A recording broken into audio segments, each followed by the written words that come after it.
Good morning, class. So let's start chapter number 2, that is structure of atom.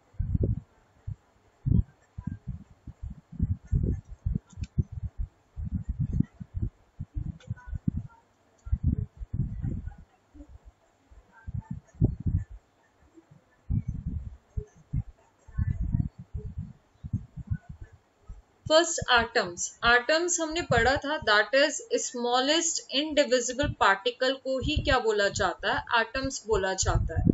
अभी तक हम पढ़ते आए हैं that is the smallest indivisible particle, जिसको हम further divide नहीं कर सकते. But Dalton's की assumption wrong थी. Actually, atom is made up of electrons, protons and neutrons. Okay. So अगर हम इलेक्ट्रॉन्स, प्रोटॉन्स एंड न्यूट्रॉन्स के बारे में पढ़ते हैं, इलेक्ट्रॉन्स की डिस्कवरी में जे थॉमसन ने हेल्प करी थी, प्रोटॉन की डिस्कवरी गोल्डस्टीन ने करी थी, न्यूट्रॉन की चेडविक ने करी थी. इलेक्ट्रॉन के ऊपर नेगेटिव चार्ज होता है, while protons are positively charged particles and neutrons are neutral particles. They carry 1.6 into 10 raised to power minus 19 coulomb charge, and proton carry similar charge but in positive terms, while neutron doesn't have any charge, so its amount is 0. Mass of electron is about 9.11 into 10 raised to power minus 31 kilogram. And the mass of proton is 1.672614 into 10 raised to power minus 27 kilogram. And same amount of mass carried by neutron. इसी वजह से, क्योंकि protons and neutrons का same amount of charge होता है, इसी वजह से उन किसी भी पार्टिकल का, किसी भी एटम का जो मास होता है वो अबाउट डबल होता है उसके एटॉमिक नंबर से. So let's study about the electrons. What are the electrons? Electrons are the negatively charged particles. Okay. इनकी डिस्कवरी कैसे हुई थी? इनकी डिस्कवरी हुई थी with the help of cathode ray discharge tube. Cathode ray discharge tube का एक experiment करवाया गया था, जिसकी वजह से ये जो इलेक्ट्रॉन्स हैं इनकी डिस्कवरी हो पाई थी. अगर हम इनके बारे में पढ़ते हैं, कैथोड रे डिस्चार्ज ट्यूब्स के बारे में, क्या एक्सपेरिमेंट था? कैथोड रेज स्टार्ट होती हैं एनोड से मूव करना. ठीक है, ये कैथोड से निकलती हैं, इसलिए इनको कैथोड रेज बोला जाता है. एंड मूव किधर की तरफ करना स्टार्ट करती हैं? ये एनोड वाली साइड मूव करना स्टार्ट करती हैं.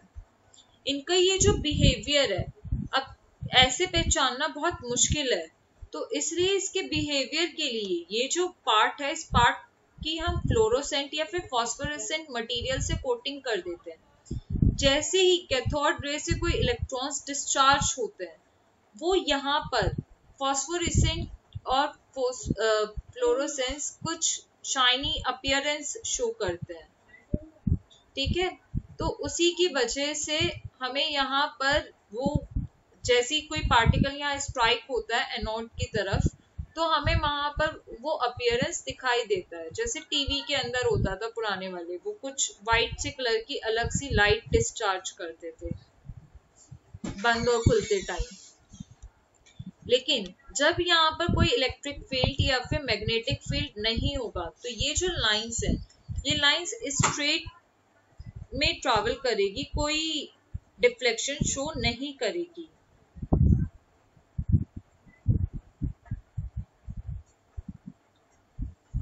नेक्स्ट, अगर यहाँ कोई इलेक्ट्रिक और मैग्नेटिक फील्ड प्रेजेंट है, तो ये क्योंकि नेगेटिवली चार्ज पार्टिकल्स होते हैं, इसलिए ये डिफ्लेक्शंस को शो करती है.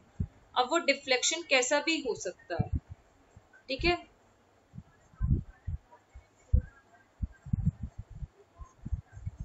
Next, charge to mass ratio.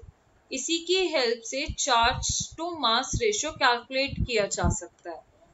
Charge to mass ratio का क्या मतलब है? E/m, that is charge divided by mass. इसी चीज को क्या बोला जाता है? Charge to mass ratio. इसकी वैल्यू कितनी है? 1.758820 इंटू 10⁻11 कूलम्ब पर kilogram,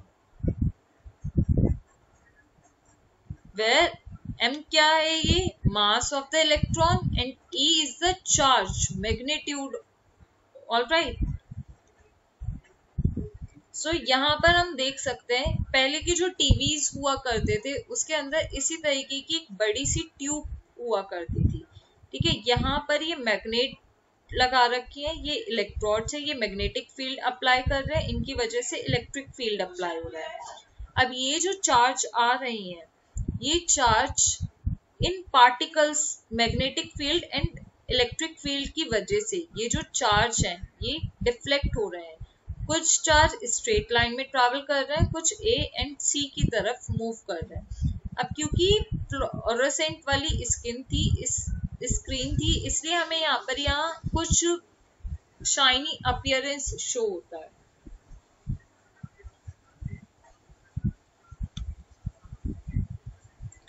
okay, next is charge on electron. Electron पर कितना चार्ज होता है? अगर हम इलेक्ट्रॉन के चार्ज की बात करें, दैट इज 1.6022 इंटू 10⁻⁻19 कूलम्ब का चार्ज होता है। अब ये चार्ज किस तरीके से आता है उसके बारे में हमें बात करनी है। जब इसके मास के बारे में हमें पता चल जाए या फिर चार्ज हम डेवलप कर पाए तो उन दोनों को जब हम डिवाइड कर देंगे तो हमें किसकी वैल्यू मिल जाएगी? मास ऑफ इलेक्ट्रॉन की वैल्यू मिल जाएगी, that is equals to 9.1 into 10⁻31 coulomb. इस वैल्यू को हमें लर्न करना पड़ेगा।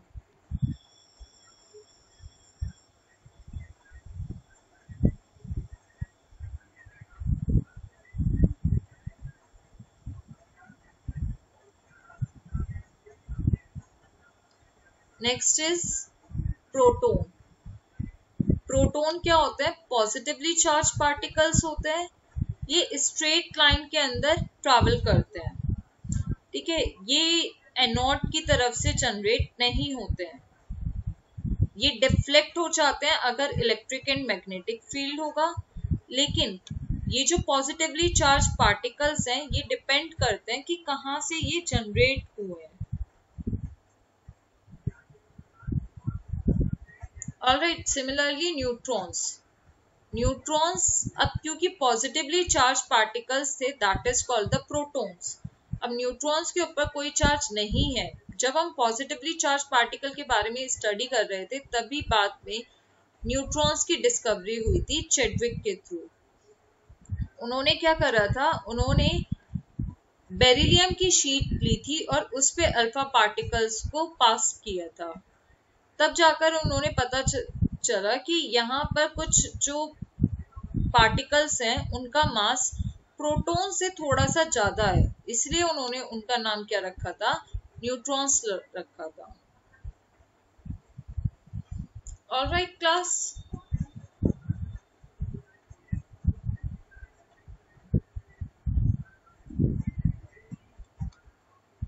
Thank you. बाकी का हम नेक्स्ट क्लास में डिस्कस करते हैं।